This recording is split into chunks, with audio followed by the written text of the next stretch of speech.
In the deep quiet of the hours before dawn, when the world still rests in the tender embrace of night, there is a place where time moves differently. Here, in a monastery nestled among gentle hills, the rhythm of centuries flows like a slow, eternal river. The stone walls hold the prayers of countless souls who came before, and within these sacred corridors, a new day is about to begin. But it begins not with haste or clamor. It begins with a single, clear note that rises through the darkness like a silver thread. The bell.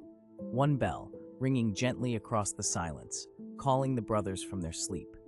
You are here now, in this timeless place, where the dawn comes slowly and softly, where each moment unfolds with intention and grace. Let yourself settle into this ancient rhythm. Feel the coolness of stone, the weight of peaceful silence, the gentle invitation to awaken not with urgency, but with quiet reverence. The bell rings again, a patient voice in the darkness, and something deep within you responds. Not with hurry, but with a soft opening, like a flower recognizing the first hint of light.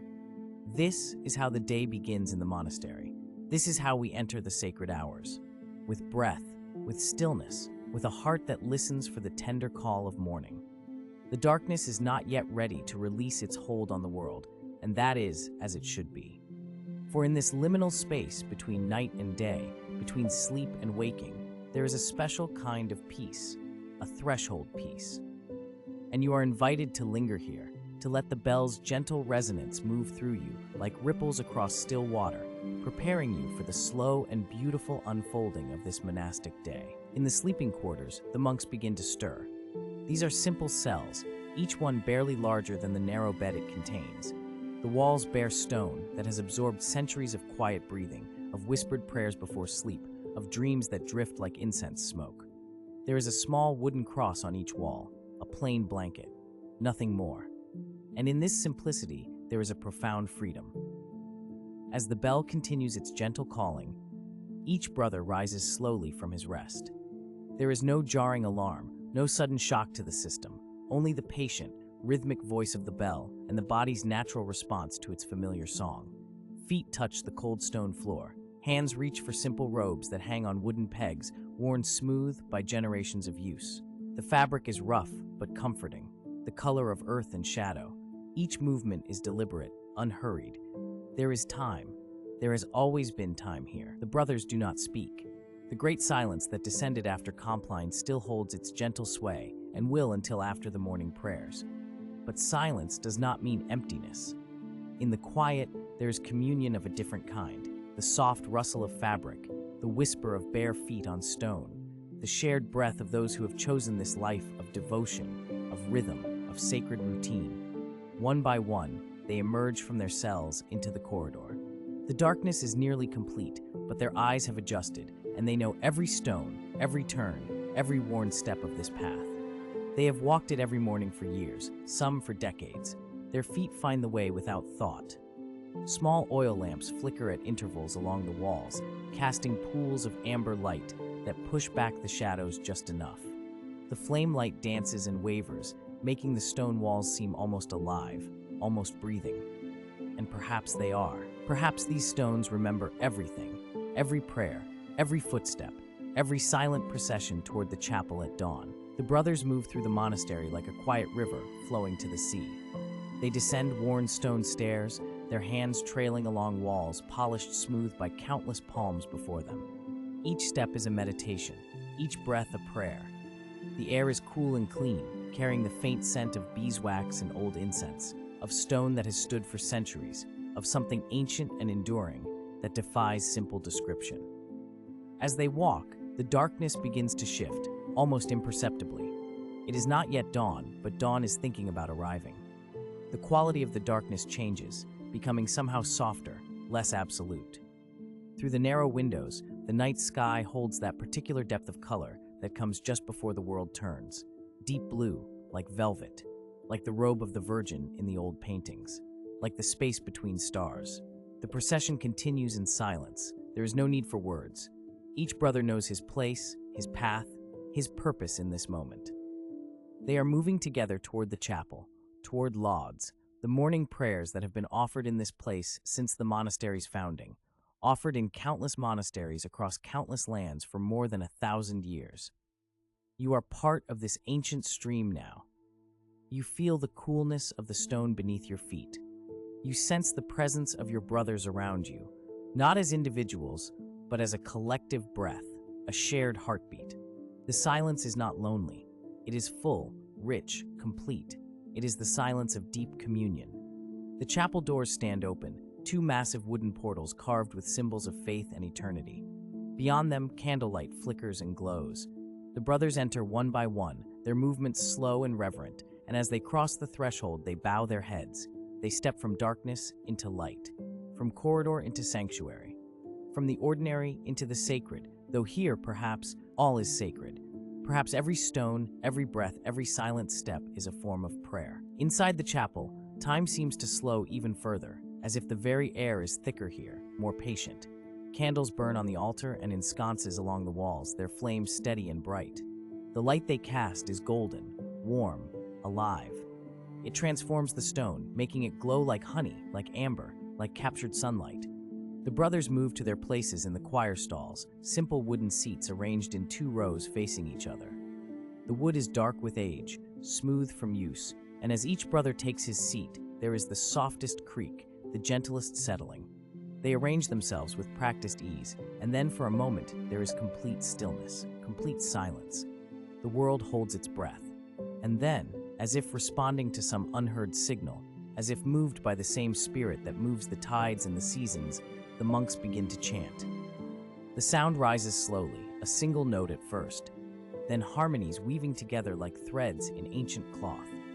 The chant is in Latin, the words worn smooth by centuries of repetition, their meaning less important now than their sound, their rhythm, their ability to carry the soul upward like smoke, like birdsong, like prayer, made audible. Lauds, the morning office, psalms of praise for the returning light, for the gift of another day, for the mercy of awakening to life once more. The voices blend and separate, rise and fall, following patterns established long ago by desert fathers and Celtic monks, by those who understood that prayer is not always about words, but about entering into a rhythm larger than oneself. The chant fills the chapel, resonates in the stone, and you can feel it moving through your own chest, your own breath beginning to align with the ancient cadence. There is nowhere else to be, nothing else to do. Only this moment, this sound, this gentle offering of voices to the darkness that is slowly, slowly beginning to lighten beyond the narrow windows. The chanting continues, wave upon wave of sound, and time becomes fluid, unmeasurable.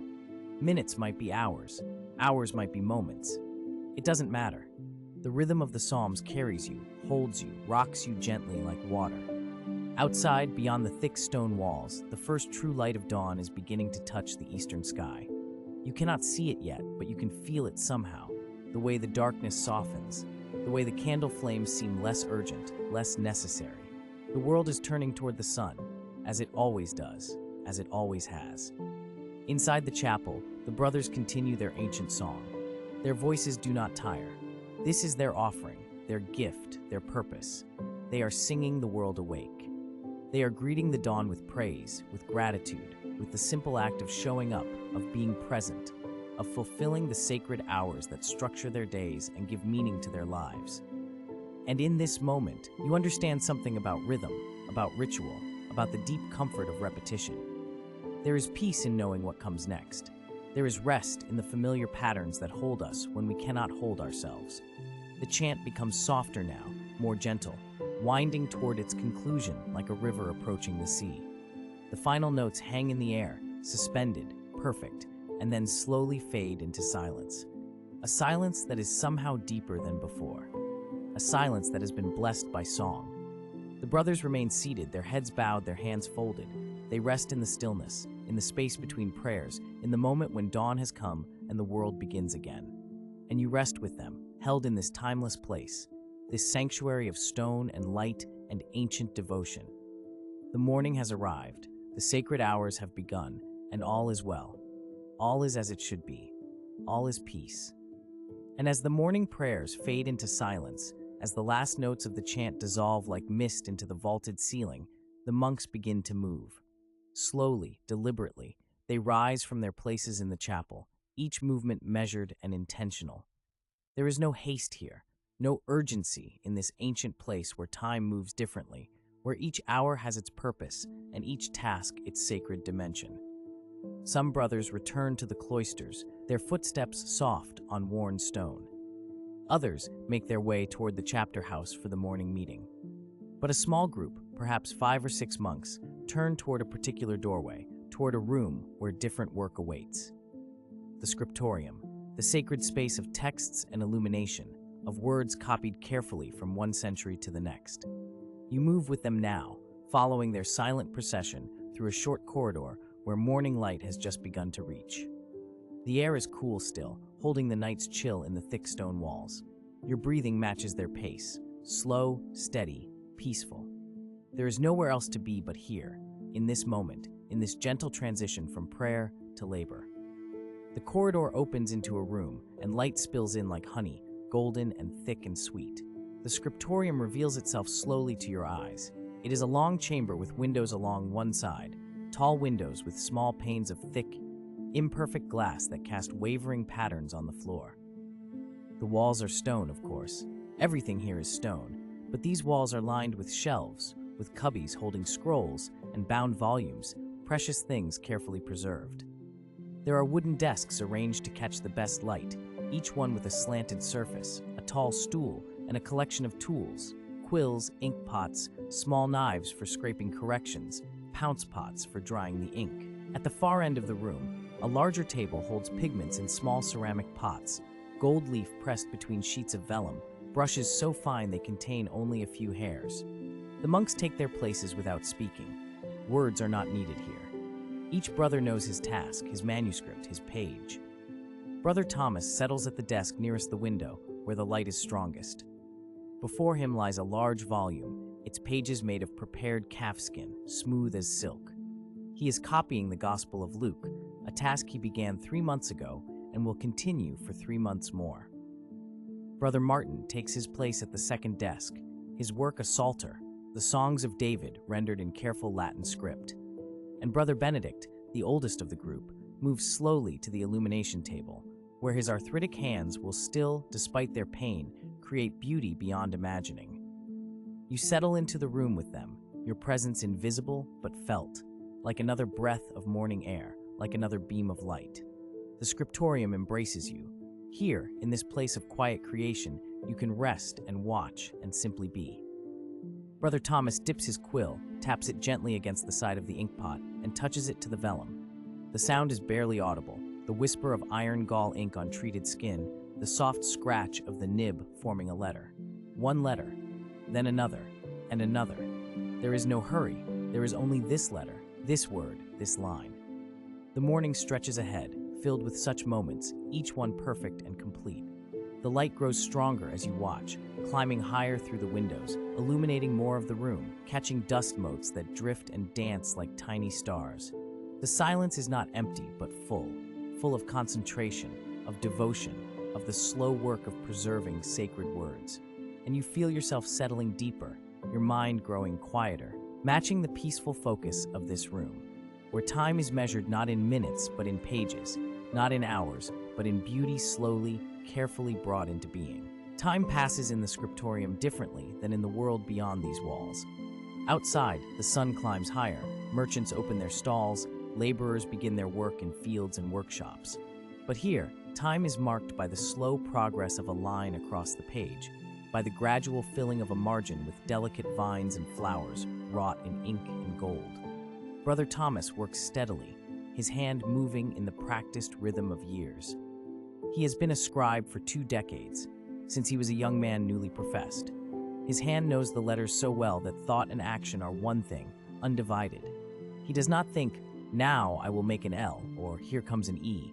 His hand simply makes them, each one consistent with the thousands that have come before, each one part of the river of text that flows across the page. You watch the letters appear, one after another, black ink on pale vellum. "Et factum est," he writes, and it came to pass.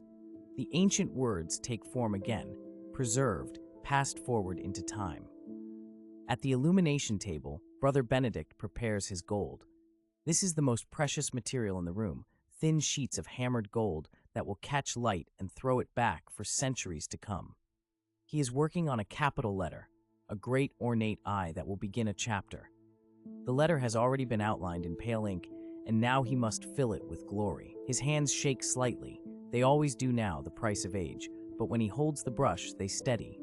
It is as though the work itself calms him, gives his body purpose and peace. He applies size to the letter, a sticky substance that will hold the gold. He must wait now for it to reach the perfect tackiness, neither too wet nor too dry. Patience. Always patience. Everything here teaches patience, the slow virtue that the world outside has little time for. Brother Benedict breathes slowly, waiting, watching the size with experienced eyes. When the moment is right, he lifts a sheet of gold leaf with a dry brush, so light it is, so delicate, like holding a whisper, and lays it gently onto the sized letter. It adheres. He presses it carefully with a smooth agate stone, burnishing it, and the gold begins to glow. Even in the soft morning light, it shines. It is beautiful.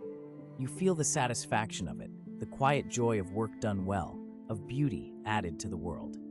At his desk, Brother Martin pauses in his copying to flex his fingers. They are cramping slightly, a common problem for scribes. He stands and walks slowly to the window, looking out at the world beyond. The window faces the inner courtyard, the cloistered garth with its covered walkway and central garden.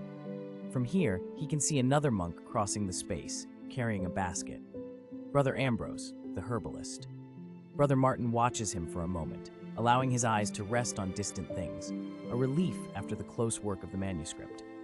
Then he returns to his desk, picks up his quill, and continues. The scratch of nibs on vellum, the soft rustle of a page being turned, the almost inaudible whisper of a brush touching gold. These are the sounds of the Scriptorium, and beneath them, deeper than them, the silence. The vast, peaceful silence that holds all things. You rest in this silence, letting it surround you like water, like air. There is nothing you need to do, nowhere you need to be. You are here, in this moment, in this room of light and letters. The morning deepens. The quality of the light changes subtly, becoming less golden, more white and clear as the sun climbs toward its zenith. But the work continues unchanged, steady as breath, calm as prayer. Brother Thomas completes a page and pauses to read it over, checking for errors. Finding none, he turns to the next fresh sheet of vellum and begins again. Fuit in debus, he writes. There was in the days. The story continues, as it always has, as it always will, and you continue with it, held in the rhythm of this work, this place, this holy and peaceful labor that connects earth to heaven, moment to eternity, silence to the word. As the morning advances toward the middle hours, Brother Benedict rises from his illumination table. His work with the gold is complete for now. The size must dry fully before he can add the next layer, the painted details that will surround and elaborate the golden letter. He moves slowly to the door of the Scriptorium, and you move with him, drawn by the promise of air and openness after the enclosed concentration of the manuscript room. The other brothers remain at their work, but Brother Benedict has another calling, another sacred task. He is not only an illuminator, but also the keeper of the herb garden, the monastery's collection of healing plants. He steps out into the cloister, and the difference is immediate and delicious. The air is warmer here, touched by the sun that now stands high above. It carries scents that were absent in the Scriptorium: green growing things, earth, the complex perfume of herbs. Brother Benedict turns toward a small wooden door set into the cloister wall, opens it, and passes through. And you follow, eager for this new space, this different kind of sanctuary. The herb garden unfolds before you, and it is beautiful. It is not large, perhaps 30 paces long and 20 wide, but it is perfectly tended, arranged in neat rectangular beds divided by paths of pale gravel. Each bed is dedicated to a particular plant or family of plants, and even now in the growing season, everything is orderly, contained, purposeful. This is not a wild place, but a garden in the oldest sense, a space carved from chaos and dedicated to cultivation, to care, to the meeting of human need and divine provision. The bed nearest the entrance is filled with lavender, the gray-green plants heavy with forming buds. In a few weeks, they will bloom purple and fill the air with their sweet, clean scent. Even now, Brushing against them releases their perfume, and Brother Benedict pauses to breathe it in. Lavender for calming, for headaches, for sleeplessness. He knows each plant's virtue as he knows the prayers of the daily office, by heart, by long practice, by love. Beyond the lavender grows rosemary, the herb of remembrance, its needle-like leaves dark green and pungent. Then sage, soft and silver, used for sore throats and inflammation. Fennel with its feathery foliage, rue and hyssop. Mint spreading enthusiastically in a contained bed where it cannot invade its neighbors. Each plant a gift, a tool for healing, a remedy passed down through generations of monastic herbalists who learned from classical texts and from experience, from observation and prayer. Brother Benedict, though he is the same Benedict who illuminates manuscripts, you now think of him as Brother Ambrose, for here in the garden he seems a different person, or perhaps another facet of the same jewel, catching different light, kneels beside a bed of comfrey. The broad leaves are healthy, vibrant green, but there are weeds growing among them, inevitable intruders that must be gently, persistently removed. He begins to pull them, his arthritic hands now working in earth instead of gold, but with the same patience, the same care. The soil is dark and rich, cool when he plunges his fingers into it. The smell of earth rises, ancient and clean. He works slowly, methodically, moving along the row, pulling weeds, loosening the soil around the plants, checking for signs of pest or disease. There is meditation in this work, prayer in the repetition of small, necessary tasks. His lips move slightly as he works. Perhaps he is reciting psalms, or perhaps he is simply breathing, counting breaths like counting prayers. You settle into the garden with him, feeling the peace of this place. The walls that surround the garden are not high, but they are sufficient to create a sense of enclosure, of protection. The world beyond continues with its concerns, but here there is only sun and soil, leaves and growing things. A bee drifts past, heavy with pollen, humming its own small prayer. It lands on a flowering thyme plant, crawls across the tiny blossoms, then lifts away again. The sound of its wings is barely audible, but in the garden's quiet, you can hear it clearly. Brother Ambrose finishes with the comfrey and moves to the next bed. Chamomile, the small daisy-like flowers nodding on thin stems. He pinches off the flowers that have passed their prime, collecting them in a basket at his side. These will be dried for tea, for tinctures, for the infirmary where Brother Physician tends to the sick and aged among the community. Every part of the garden has its purpose, its destination, its use in the service of healing and comfort. The work in the garden continues, unhurried and complete.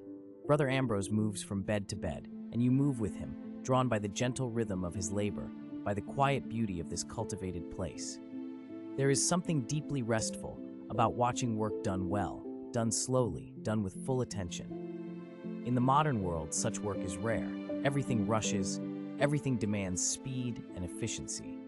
But here now, in this garden and this moment, there is only the task at hand, given its full due, its proper time. Brother Ambrose reaches the bed where lemon balm grows, bright green and fragrant, its leaves heart-shaped and slightly crinkled. He pinches a leaf between his fingers and lifts it to his nose, inhaling. The scent is fresh and citrus bright, uplifting. Lemon balm for melancholy, for sadness of spirit, for the heaviness that sometimes descends on even the most devoted heart. He smiles slightly, privately, and moves on. The garden is not silent, you realize. It is filled with small sounds, the kind that you only hear when you truly listen. The rustle of leaves in the breeze that flows over the walls, the tick and scrape of Brother Ambrose's small hand fork as he loosens soil, the buzz of insects, not just bees, but smaller flies, a butterfly's whisper-thin wings. Birds call from somewhere beyond the walls, and from the cloister behind you comes the distant sound of footsteps, another monk going about his duties. But these sounds do not disturb the peace. They are part of it, woven into it, like threads in a tapestry. They create a living silence, a quietness that is full rather than empty. Your breathing has slowed to match the pace of the garden, deep and easy, the breath of someone with all the time in the world. Because here, now, you do. Time is not your master in this place. Brother Ambrose stands and stretches, his spine straight, his face lifted to the sun. He closes his eyes for a moment, simply feeling the warmth on his skin, the miracle of light and heat traveling across vast space to touch this small garden, these plants, this aging monk. Then he opens his eyes and moves to the small shed at the garden's corner, where tools are kept, where harvested herbs hang in bunches from the rafters to dry. He hangs his basket of chamomile flowers on a hook and selects several bunches of dried lavender, their flowers now crisp and brittle, perfectly preserved. These he will take to the sacristy, where they will be placed among the vestments and linens, keeping them fresh and sweet-smelling. Everything connects, you see. The garden to the sacristy to the chapel to the scriptorium back to the garden. The monastery is a circle, a wholeness, each part serving the others, each task sacred because it serves the community and the devotion that binds them. Brother Ambrose leaves the garden, and you follow him back through the wooden door, into the cloister, across the courtyard. The sun is high now, approaching the middle of the day. The bells will soon ring for sext, the midday prayers, and then the community will gather for the noonday meal. But there is still time, a little pocket of time, and Brother Ambrose uses it to complete his task, carrying the dried lavender through corridors you are coming to know, up a short flight of worn stone steps to the sacristy where the sacred vessels and vestments are kept. The room is small, dim, cool. Wooden cupboards line the walls, and there is a scent of beeswax and old incense. He places the lavender bunches carefully among the folded albs and amices, the white linen cloths that the priests wear for Mass. The purple flowers contrast beautifully with the white fabric, and their scent mingles with the room's other perfumes. Brother Ambrose runs his hand along one of the vestments, a gesture of care, of attention to beauty and order. Then he turns and leaves, closing the door softly behind him. You remain for a moment in the sacristy, held by its particular peace, by the sense of things carefully tended, preserved, honored. This too is prayer, you understand. This attention to detail, this care for the objects that serve sacred purposes. It is all prayer, all devotion. The copying of manuscripts and the weeding of gardens, the illumination of letters and the folding of linens. Every act, when done with intention, with presence, becomes an offering. And you, simply being here, simply witnessing these quiet hours, you too are part of this offering.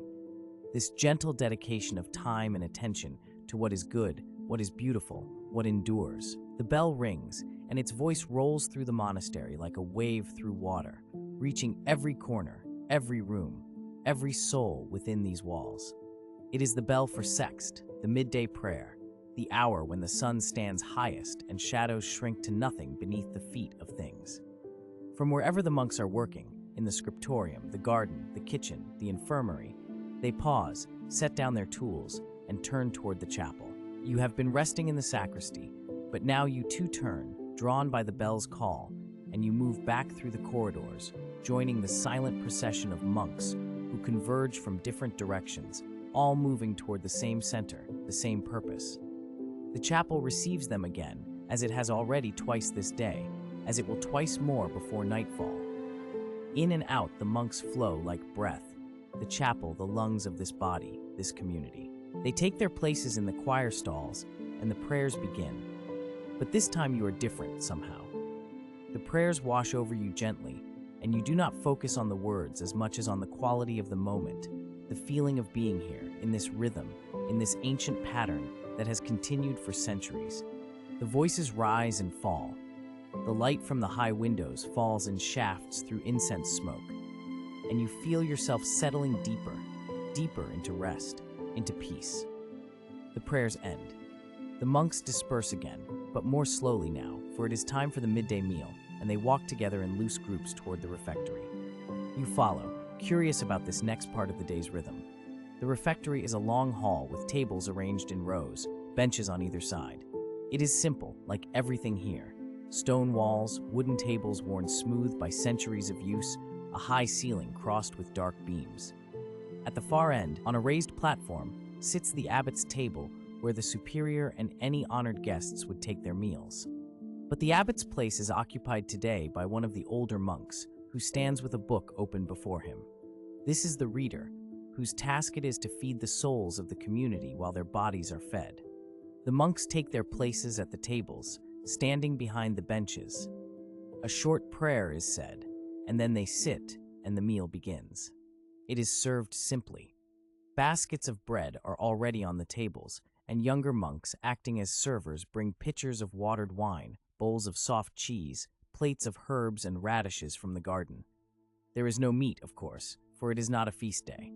The Benedictine rule is moderate in all things, and the diet is simple but sufficient, designed to nourish without indulging, to sustain life without celebrating appetite. The monks eat slowly, mindfully, in complete silence. The only voice is that of the reader, who has begun to intone from the book. Today it is a passage from Augustine, his reflections on time and eternity, on the eternal present in which God dwells. His voice is measured, clear, filling the hall. The monks listen as they eat, their attention divided or perhaps unified, body and soul both receiving nourishment. You watch them, and you feel the deep restfulness of this ritual. There is no conversation to navigate, no decisions to make about what to say or when to speak. There is only the simple food, the quiet chewing, the voice of the reader rising and falling in the ancient words. Bread broken by weathered hands, cheese spread with a knife, a radish crunched, its peppery flavor bright on the tongue, wine sipped from a simple cup. Everything slow, everything intentional. This is the taste of enough, you think. Not too much, not too little, just enough. The taste of sufficiency, of gratitude, of life sustained in simplicity. The meal does not last long, perhaps 20 minutes, perhaps 30.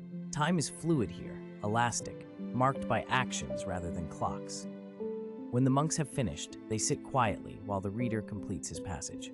Then another short prayer, and they rise and file out, some to recreation, some to rest, some to the work that awaits them in the afternoon hours. You do not follow them immediately. You linger in the refectory as it empties, feeling the peace that settles over a space just vacated, the warmth of bodies and presence still in the air, but the silence returning like water flowing back into a space. The sun from the high windows has moved, the light falling now at a different angle, illuminating different sections of the stone floor. Dust dances in the beams, and you breathe, slow and deep, held in this moment between moments, this pause in the day's rhythm. All is well, all is as it should be. The morning work has been done, the manuscripts advanced, the gardens tended, the prayers offered, the meal shared. The afternoon stretches ahead with its own tasks and prayers, but for now, for this breath, this heartbeat, there is only stillness, only peace, only the gentle, unchanging rhythm of a life dedicated to simplicity, to devotion, to the sacred ordinary. And you rest here, deeply, completely, held by these ancient walls, by this timeless pattern, by the silence that is full of God. And from this deep stillness, from this morning of quiet devotion and gentle labor, the bell rings again. A single soft tone that ripples through the corridors like a stone dropped into perfectly calm water. It is the bell for sext, the midday prayer, and soon after the noonday meal. You feel the rhythm continuing, this ancient pattern that has repeated for centuries, carrying you forward like a gentle current. The monks rise from their work in the Scriptorium, setting down their quills with careful reverence, closing pots of pigment, covering their manuscripts with protective cloths.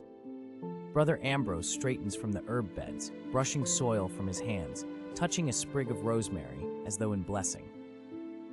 From every corner of the monastery, figures in brown and cream robes move slowly, silently, converging toward the refectory, the dining hall where meals are taken in sacred silence. You move with them, your footsteps soft on worn stone, through the cloistered walkway where shadows pool in the corners and light falls in gentle columns. The air is cool here, protected from the midday sun, and you can smell the faint sweetness of bread baking, herbs gathered fresh from the garden. There is no hurry, no rush, only this measured pace, this walking meditation that carries you from one sacred moment to the next. The refectory doors stand open, tall and arched, leading into a long stone hall with high vaulted ceilings that seem to draw the eye upward toward heaven. Long wooden tables run the length of the room, simple and unadorned, polished smooth by centuries of use. The monks enter in silence, each taking their accustomed place, standing behind their seats in patient stillness. At the head of the room, the abbot raises his hands in a simple gesture of blessing, his lips moving in a prayer too quiet to hear, and then all are seated together, a gentle rustling of robes, the soft sound of benches sliding against stone, and the great silence of the meal begins. The silence is not empty. It is full, rich, textured with small sounds that become almost musical in their gentleness. The soft footfalls of the serving brothers as they move between the tables, carrying wooden platters and earthenware pitchers. The quiet sound of bread being placed on plates, of water poured into simple cups. Each sound is distinct, unhurried, part of the sacred rhythm of this meal. At a raised lectern near the front of the hall, a young monk stands with an ancient book open before him. His voice, when it begins, is soft and melodious, trained to carry without shouting, to fill the space with gentle sound that soothes rather than intrudes. He reads from the writings of the early fathers, wisdom passed down through ages, words about humility and devotion, about finding God in the small and ordinary. His voice rises and falls like a gentle tide, and you let it wash over you, not straining to catch every word, but simply receiving the sound, the cadence, the peaceful rhythm.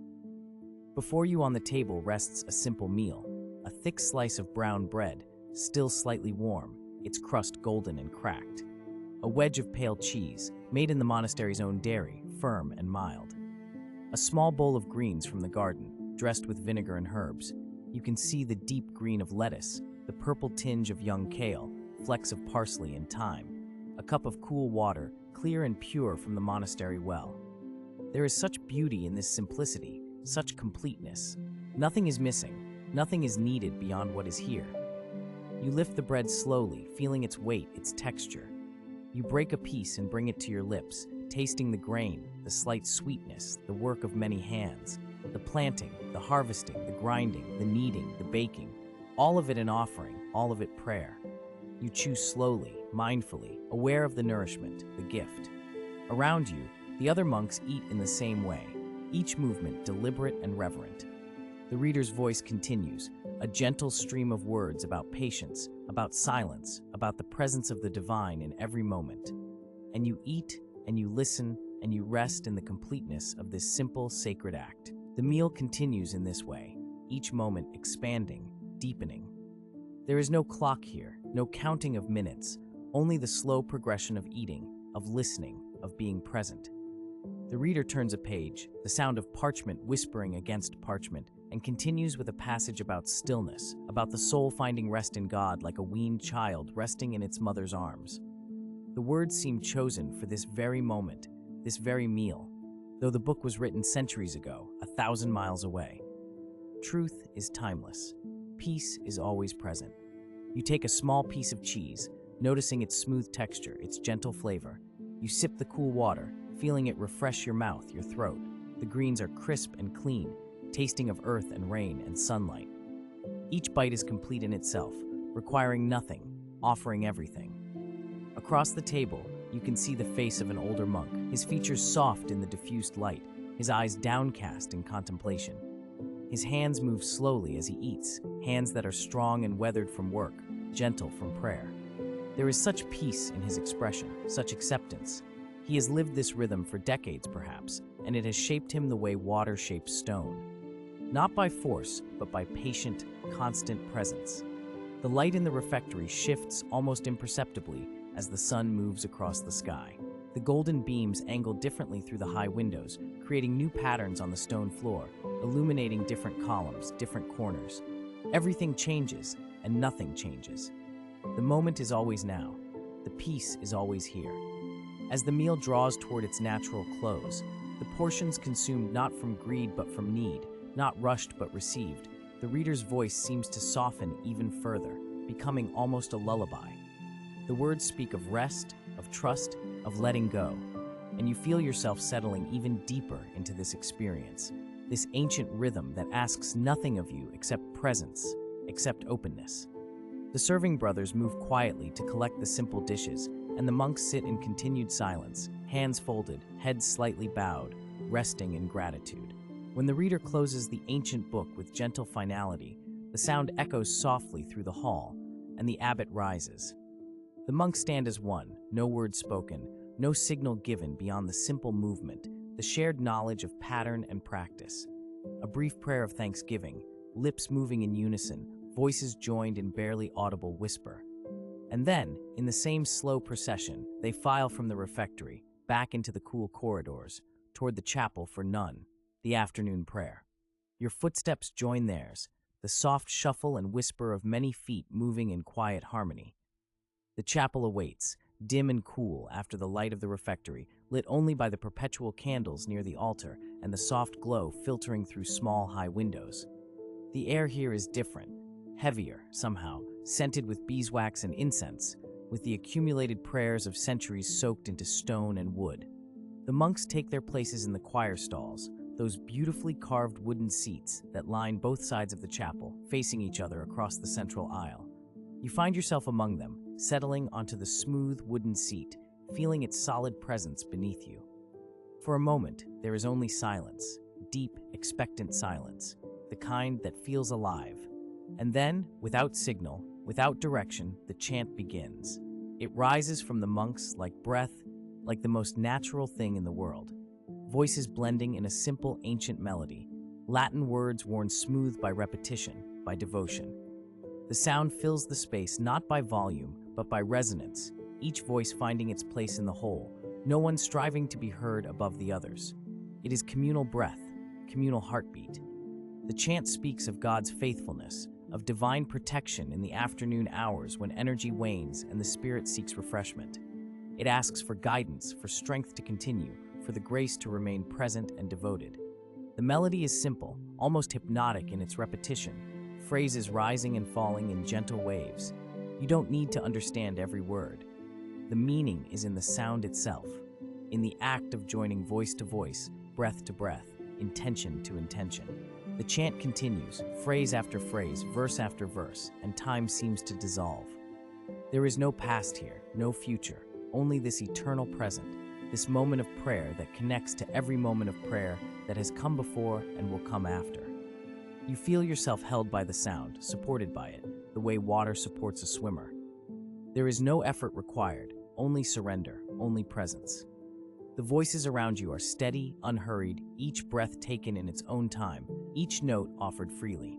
Some voices are deep and resonant, some higher and clearer, some weathered by age, some bright with youth, but all blend into something that transcends individual identity, something that speaks of unity, of communion, of the one spirit that breathes through many forms.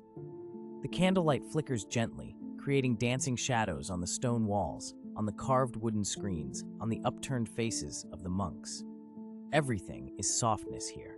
Everything is peace. The chant reaches a natural resting place, the final phrase hanging in the air for a long, sweet moment before fading into silence. And the silence that follows is deeper than before, richer, as though the prayer has opened some inner door, some passage to a stillness beyond silence. You sit in this quietness, hands resting gently in your lap, breathing slow and deep. There is nowhere to go, nothing to do. The afternoon stretches ahead, full of this same rhythm, this same devotion. Perhaps there will be quiet work in the garden, or contemplative walking in the cloisters. Perhaps there will be reading or rest. It doesn't matter. Each moment will unfold as it should, held by the pattern, the ancient rhythm that requires nothing of you but presence. And you are present.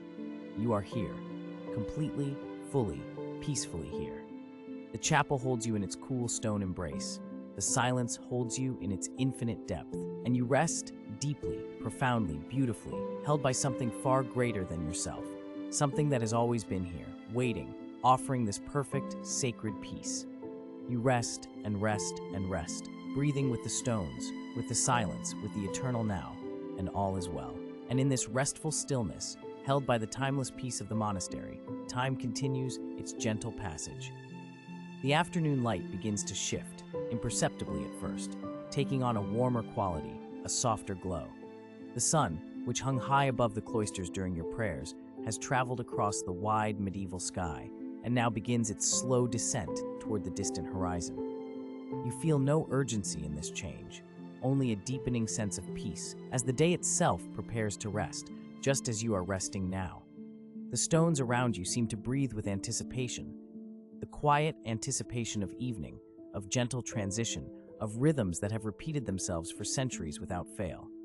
Somewhere in the tower, the bells are waiting to mark this sacred moment, this turning of the hours, and you wait with them, peacefully, breathing slowly, feeling the subtle shift in temperature as the warmth of afternoon, gradually, ever so gradually, gives way to the coolness of approaching dusk.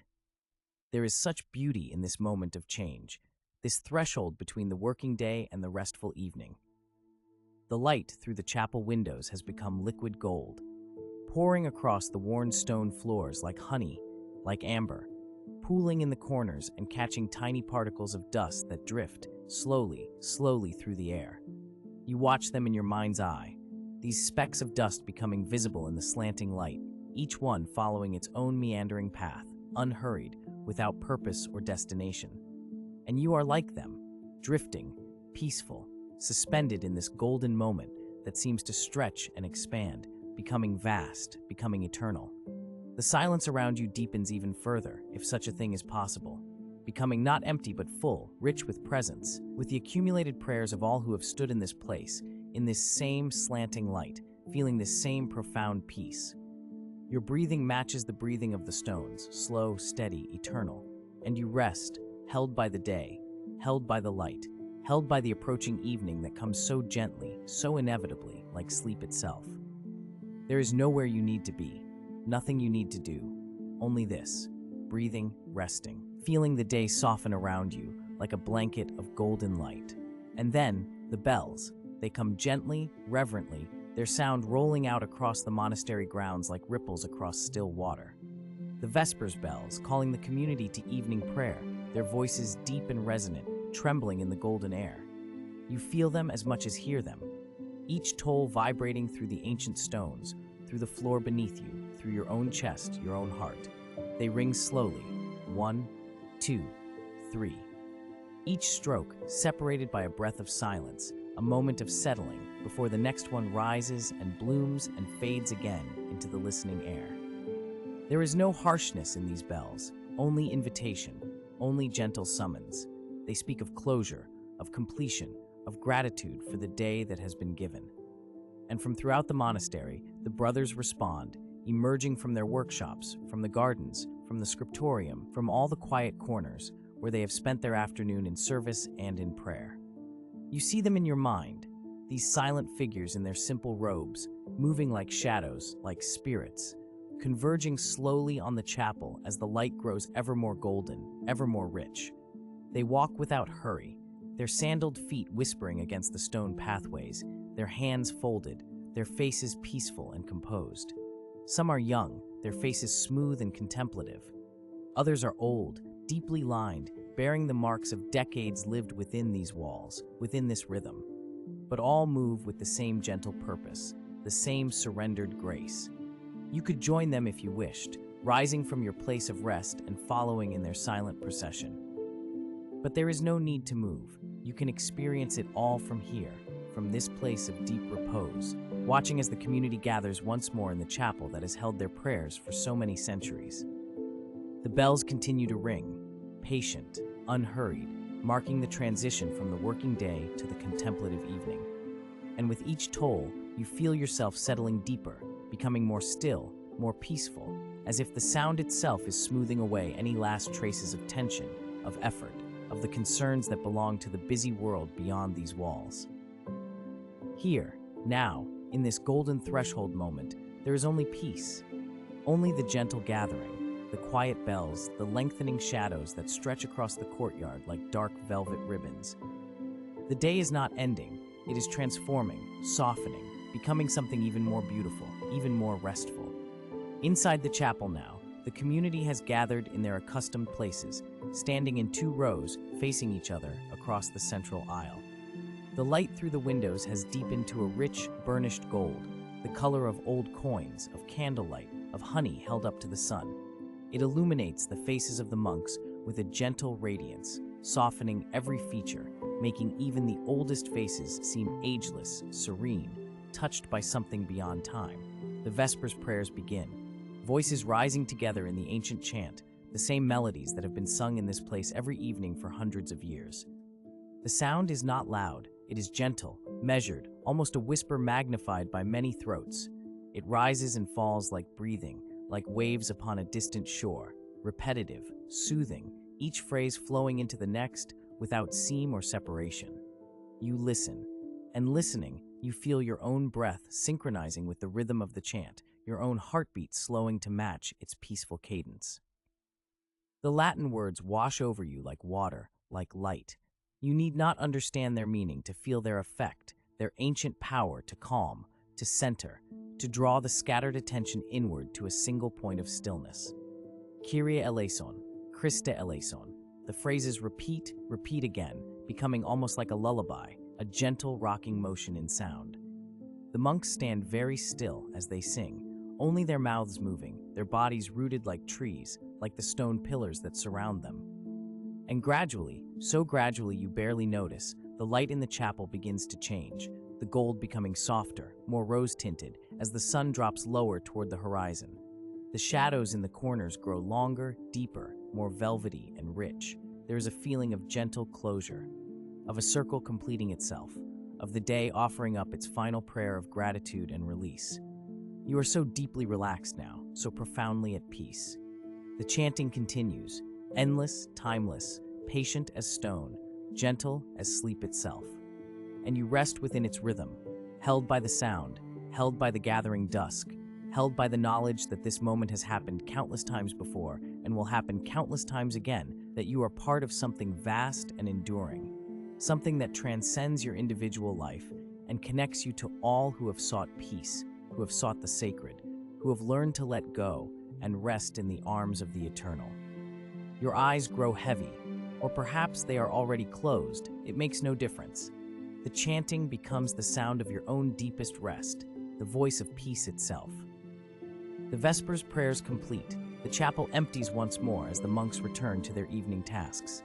But the peace remains, deepening, settling like fine dust, like soft snow, covering everything in a blanket of holy quiet. You drift with them, or perhaps you remain in the chapel. It doesn't matter. You are everywhere and nowhere, simply present, simply resting in this gentle unfolding of the monastery evening. Some of the brothers move toward the cloisters, that covered walkway that surrounds the central courtyard, open to the air on one side, protected by a roof of old timber and tile. Here, the evening light is extraordinary, the low sun streaming through the arched openings, casting perfect repeated shadows across the stone floor. A rhythm of light and dark, stretching the length of the walkway like a visual chant, like the prayers made visible. You walk here now so slowly, each footstep deliberate, unhurried, your sandaled feet barely making a sound against the worn stone. The shadows are long and cool. You pass through them, through the bands of golden light, through shadow again, through light, the alternation soothing, hypnotic, like the gentlest rocking, the softest breathing. With each step, you let go a little more, releasing, softening, surrendering to the peace that surrounds you. To your left, through the arched openings, you can see the central courtyard garden. And here, the evening light transforms everything it touches. The herbs and flowers seem to glow from within. The lavender holds the light in its silver leaves. The rosemary stands dark and fragrant against the gold. The roses, pale pink and cream, seem luminous, almost translucent in the slanting rays. A few monks move quietly through the garden, attending to evening tasks, watering perhaps, or harvesting herbs for the next day's meals. Their movements are slow, contemplative, each action performed with complete attention, complete presence. There is no hurry here. There has never been hurry here. Only this, the patient tending, the gentle care, the honoring of each moment, each small task, as sacred.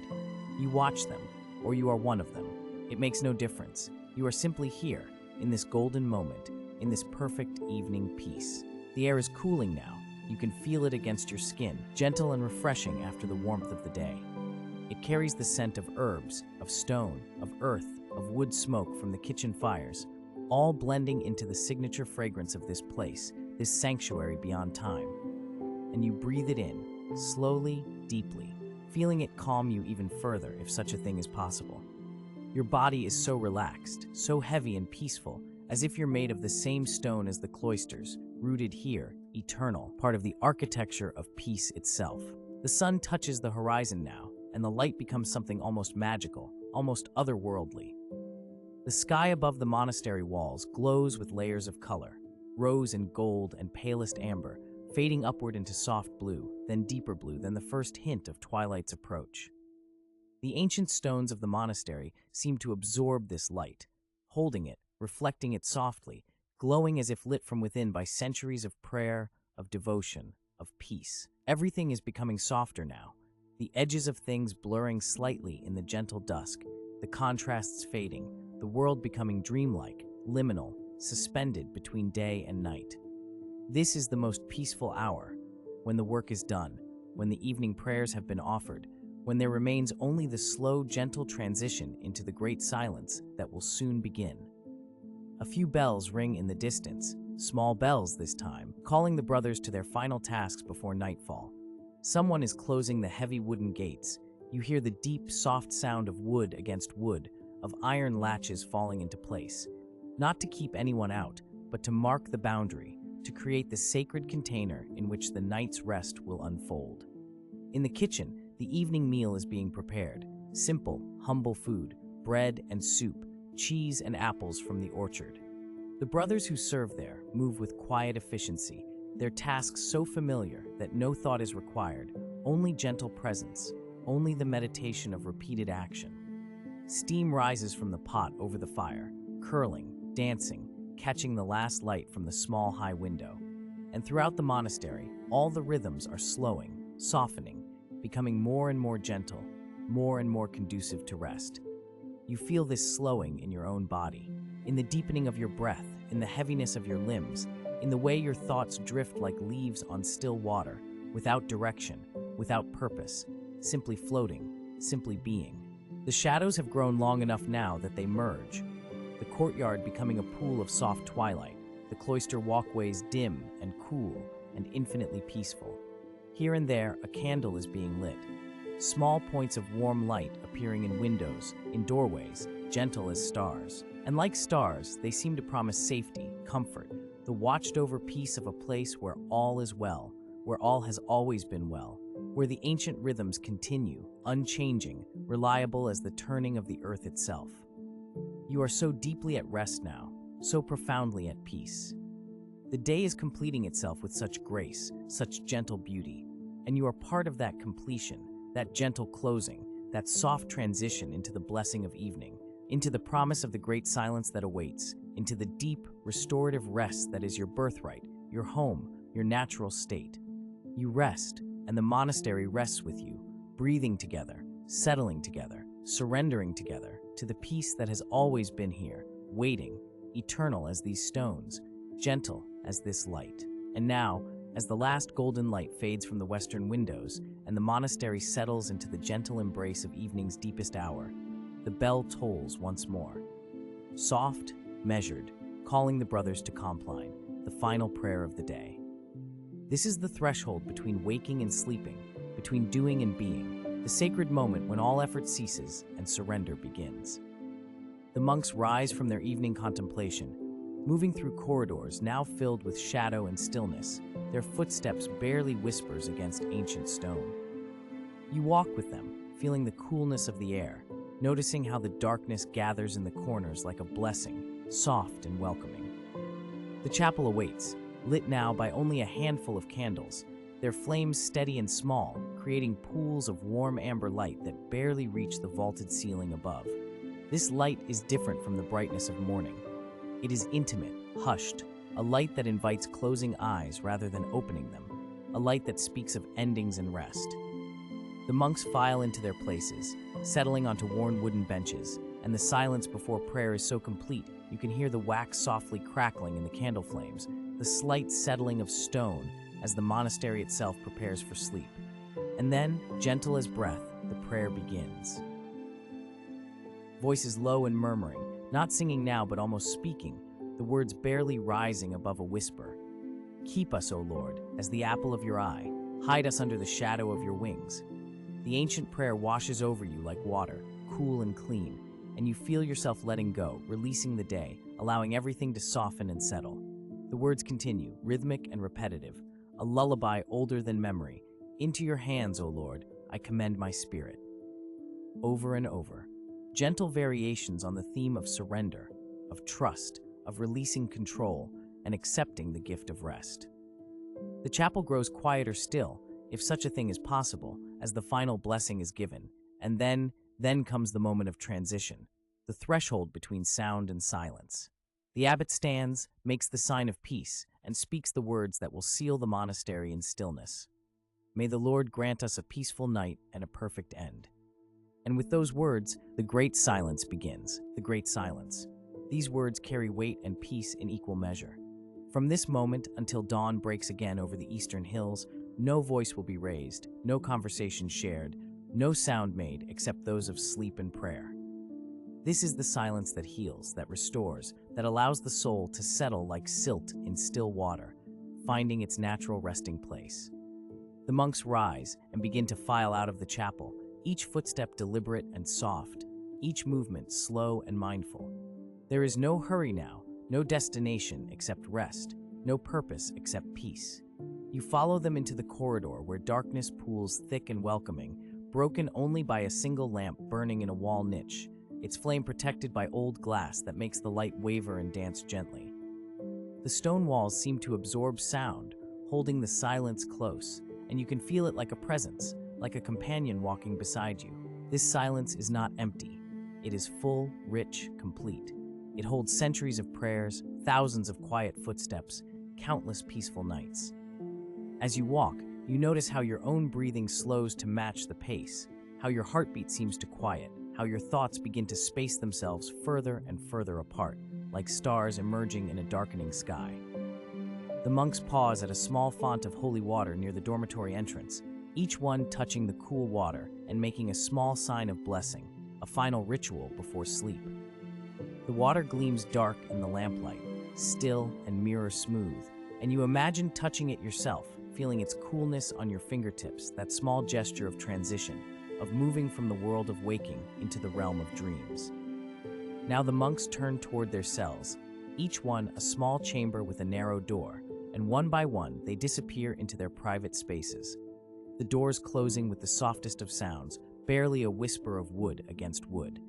And you find yourself before your own cell, your own place of rest, simple and clean and perfectly quiet.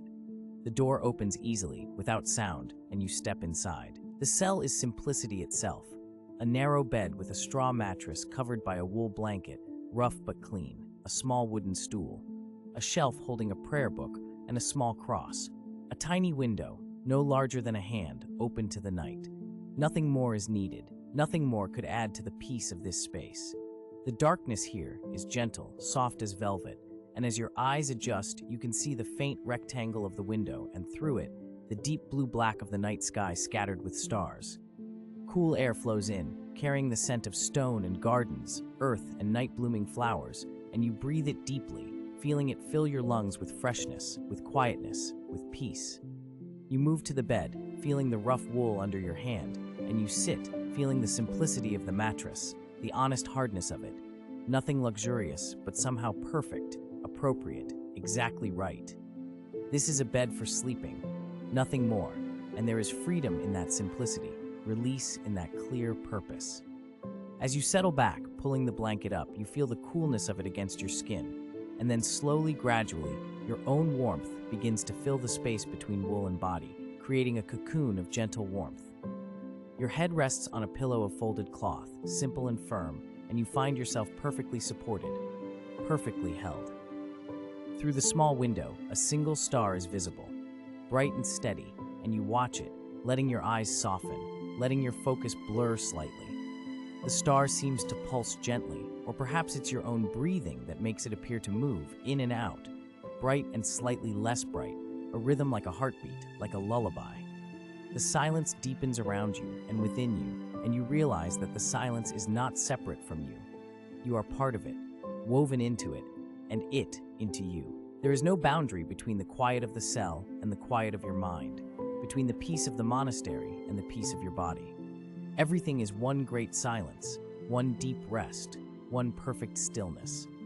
And in this stillness, held by stone walls centuries old, covered by wool that has warmed countless monks before you, breathing air blessed by prayers and time, you feel yourself sinking deeper, settling further, releasing more completely. Rest now. Rest deeply, as the monastery rests around you, as the stones rest, as the earth itself rests beneath you. All is stillness. All is peace. The day is complete, perfectly complete. Each prayer said, each task finished, each moment lived fully and then released. There is nothing left to do, nothing to achieve, nothing to remember or plan, only this breathing, this softness, this gentle sinking into sleep. Through your small window, the stars wheel slowly overhead, ancient and patient. The same stars that have watched over this monastery for century after century. The same stars that will continue their patient turning long after this night fades into dawn. They ask nothing of you. They simply shine, steady and true, and you can let yourself be like them. Simply here, simply being, shining with the quiet light of existence itself. Your breathing has become so slow now, so gentle, barely a movement, barely a whisper of air entering and leaving, and with each breath you sink a little deeper into the mattress, into the darkness, into the peace. The wool blanket seems heavier now, not in a burdensome way, but in a comforting way, like a gentle hand resting on you, keeping you safe, keeping you warm, keeping you held.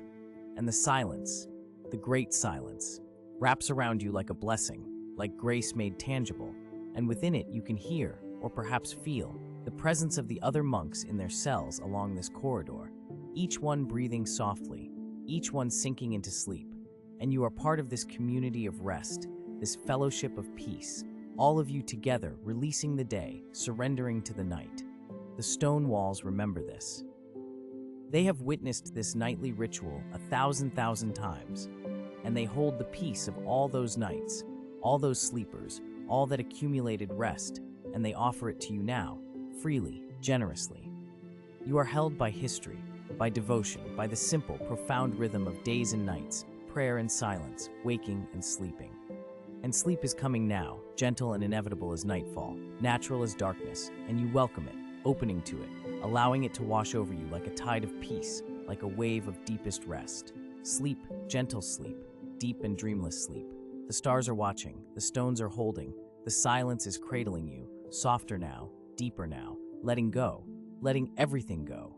The monastery sleeps, the gardens sleep, the chapel sleeps in candlelight fading, everything fading into softness, into darkness, into peace. Your breathing is so slow, so soft, barely a whisper, barely a movement, and you are sinking like a stone in still water, slowly down, gently down, into depths of rest, depths of peace, nothing to hold, nothing to carry, only this softness, this darkness, this perfect quiet. The great silence holds you, ancient and sure, centuries of peace, flowing through you, flowing around you, and you are part of it now, not separate, not alone, woven into the great silence, woven into the great rest. The stars wheel slowly overhead, patient and eternal, and you are still, so peaceful, breathing with the monastery, breathing with the night, breathing slower and slower and slower still, until breathing is barely happening, just a whisper of life, just a soft pulse of being, and even that is fading, softening, dissolving into the peace, into the quiet, into the deep, deep rest. Sleep now, sleep, the day is done, perfectly done, and night is come, perfectly come, and you are held, perfectly held, in stone and starlight, in silence and peace. Sleep, sleep, deep and gentle sleep, dreamless and complete, the monastery rests. You rest, all is peace, all is silence, deep, soft, eternal, sleep. Thank you for listening tonight. If this story helped you drift off, consider leaving a like and subscribing for more calming stories. Sweet dreams, and I'll see you next time.